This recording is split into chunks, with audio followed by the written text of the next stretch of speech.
भारतीय रियासत महाराष्ट्र के भिवंडी शहर में तलबा और उर्दू कारवां मुंबई के इश्तराक से नशे के खिलाफ रैली निकाली गई। इस मौके पर नौजवानों को नशे से दूर रहने की अपील की गई और मुंशियात फरोशों के खिलाफ सख्त कार्रवाई करने का मुतालबा किया गया।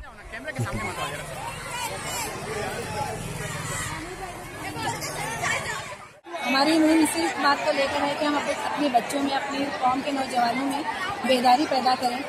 इस बात को लेकर के नशा किस तरह से हमको, हमारी कौम को बर्बाद करता है। मैं समझता हूँ कि जो ड्रग के डीलर हैं हमारी नौजवान नस्लों को, कि जिनको इल्म हासिल करना है, जिनको मुस्तकबिल में कुछ बनना है, जिनके मुस्तकबिल में कुछ बनने के लिए हिंदुस्तान का मुस्तकबिल जुड़ा है, वो मुस्तकबिल तारीख होता नजर आ रहा है। और ऐसे में बहुत जरूरी हो गया है कि हम लोग जो है इस बुराई के खिलाफ एक बेदारी की मुहिम चलाएं, एक कैंपेन चलाएं। आज की तारीख में ड्रग के डीलरों से सबसे बड़ा खतरा है, क्योंकि हमारी हिंदुस्तान की पूरी नौजवान नस्ल को बर्बाद कर रहा है। ATV भारत के लिए भिवंडी से दानिश आजमी की रिपोर्ट।